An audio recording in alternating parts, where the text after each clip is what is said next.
हमारे देश में लोगों को सच सुनने की आदत नहीं है। लोग एक कंफर्ट जोन में रहते हैं और इस कंफर्ट जोन से निकलना ही नहीं चाहते, जिस वजह से लोगों की सोच एक दायरे में सिमट के रह गई है। लेकिन जब कोई इस दायरे से बाहर की सोच रखता है या बाहर की बातें करता है तो लोगों को लगता है ये क्या बोल गया। लोगों को गुस्सा आता है, बुरा लगता है, भले ही लोगों का ये कंफर्ट जोन उन्हें उनके विनाश की ओर ले जा रहा हो। लेकिन हमारे देश के लोग हैं अपने झूठे विश्वास में ही रहना पसंद करते हैं, अपने झूठे विश्वास में रह के एक बहाव में बहते रहना चाहते हैं।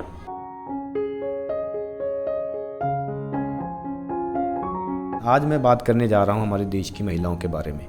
हमारे देश को आज़ाद हुए 78 साल हो चुके हैं, लेकिन हमारे देश की महिलाओं की हालत अभी भी बहुत ख़राब है। इतनी ख़राब है कि रेप जैसी घटनाएं भी हमारे लिए एक साधारण घटना लगती है, क्योंकि हमारे देश में महिलाओं के खिलाफ इतनी ज़्यादा घटनाएं होती हैं कि हर रोज़ न्यूज़पेपर के एक पन्ने में किसी न किसी महिला की खबर छपती है। हर रोज़ न्यूज़ चैनल के हेडलाइन बन के रह जाती है। मेडिकल कॉलेज में दरिंदों के हवस का शिकार बनी उस लड़की की न्याय मांगती चीख अभी शांत भी नहीं हुई कि एक और हैवानियत छात्रा के साथ कर दी गई। आप इससे अंदाज़ा लगा सकते हो कि हर एक घंटे में 50 से ज़्यादा मामलाएं महिलाओं के खिलाफ हिंसा के दर्ज होते हैं। इसका मतलब ये है कि हर एक 1.5 मिनट में हमारे देश में एक महिला के साथ हिंसा हो रहा है, चाहे वो मोलेस्टेशन हो, चाहे रेप हो, चाहे छेड़खानी हो या फिर दहेज के नाम पे जला दी जा रही हो। पापा ने मम्मी को लाइटर से जला डाला। ये शब्द किसी फिल्म के डायलॉग नहीं है, ये उस मासूम बच्चे की तोतली जुबान से निकला वो खौफनाक सच है जिसने अपनी माँ को अपनी ही आंखों के सामने जलते हुए देखा। इसका क्या मतलब है? क्या ये हमारे देश की सिस्टम के फेलियर की निशानी है, या हमारी सरकार निकम्मी है, या फिर कानून व्यवस्था की गलती है? नहीं, तो आखिर गलती किसकी है? देखो, सरकार पे उंगली उठाना या कानून व्यवस्था को ख़राब बोलना ये बहुत आसान है, लेकिन इसमें सारी गलती सरकार या कानून व्यवस्था की नहीं है। इसमें बहुत बड़ी गलती हमारे समाज की पुरानी सोच और घटिया सोच की है। हम अक्सर घर की महिलाओं को रोकते हैं, टोकते हैं। हम कहते हैं ऐसा मत करो, ऐसे बाहर मत जाओ, ऐसे कपड़े मत पहनो, रात में कहीं आना जाना नहीं है, ज़माना ख़राब है। ससुराल वाले या पति कुछ बोले तो चुपचाप सुन लेना, लड़कियों को तो सुनना ही पड़ता है। क्या इतनी सारी पाबंदियां लगाने के बावजूद भी ये घटनाएं कम हो रही हैं, या फिर हम घटनाएं रोक पा रहे हैं?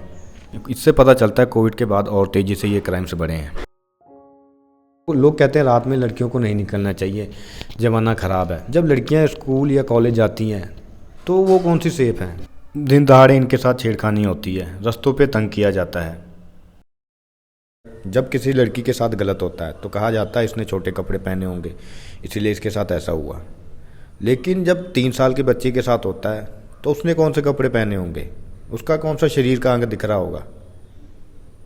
और हमारा समाज कहता है घर पे रहने वाली लड़कियां संस्कारी होती है, लेकिन घर पे भी तो दहेज के नाम पे जला दी जा रही हैं। सिरसा गांव में दहेज की मांग पूरी न होने पर विवाहिता की हत्या कर दी गई। फिर भी हमारे समाज की सोच इतनी घटिया है कि हम लड़कियों को ही दोषी ठहराते हैं, और ऐसी सोच का एक बहुत बड़ा रीज़न है आज हम 21वीं सदी में जी रहे हैं, लेकिन हमारी सोच अभी भी सदियों पुरानी वाली है। आज भी महिलाओं को मशीनों की तरह ट्रीट किया जाता है, एक ऐसी मशीन जो बच्चा पैदा करे, घर की काम करे और घर संभाले। और समाज के इसी सोच की वजह से हमारे देश में महिलाओं को उनका अधिकार नहीं मिल पाया है। जिस देश में औरतों को देवी कहा जाता है, देवियों की मूर्तियों की पूजा की जाती है, उस देश में बेटी बचाओ बेटी पढ़ाओ के नारे लगाए जाते हैं। अभी भी हमारे देश में बेटियों को पराया धन और लड़कों को कुल का दीपक समझा जाता है। समाज का यही सोच है जो लड़कियों को असुरक्षित और कमज़ोर बनाती है। हम लड़कियों को पराया धन समझते हैं, इसीलिए पाबंदियां लगाते हैं, रोकते हैं, टोकते हैं। लेकिन लड़कों को कोई रोक टोक नहीं है, वो कहीं भी आ जा सकते हैं, कितनी भी रात को घर में आए जाए, कोई रोक टोक नहीं है, क्योंकि वो लड़के हैं, घर के दीपक हैं।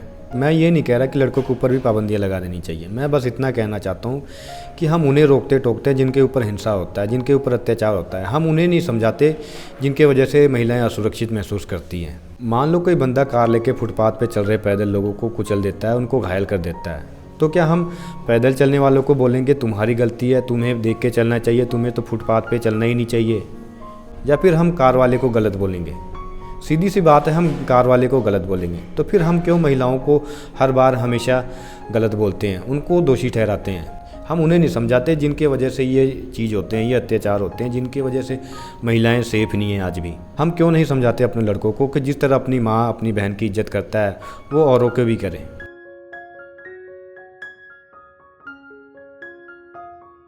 हमारे समाज को बदलने की ज़रूरत है, पुरानी सोच बदलने की ज़रूरत है। लड़कियों को भी उतना ही जीने का अधिकार मिलना चाहिए जितना एक लड़के को मिलता है। सिर्फ लड़कियों को ही नहीं, लड़कों को भी अच्छी परवरिश, अच्छे संस्कार देने की ज़रूरत है, बजाय लड़कियों को रोक टोक या उन पे पाबंदियाँ लगाने के। इसकी शुरुआत हमें अपने घर से करनी होगी, अपने घर के लड़के से करनी होगी, क्योंकि गिनती की शुरुआत हमेशा एक से होती है। एक के बाद ही गिनती आगे बढ़ती है। इससे हम एक बेहतर समाज का निर्माण कर सकते हैं। अगर हम फिर भी नहीं बदलेंगे तो महिलाएं कभी भी सुरक्षित नहीं होंगी और हम सरकार पे और सिस्टम पे सवाल उठाते ही रह जाएंगे। और अगर सच में ऐसी न्यूज़ देखकर आपको गुस्सा आता है, आपका खून खौलता है, तो मेरे को कमेंट बॉक्स में बताओ क्या ये बदलाव होना चाहिए कि नहीं।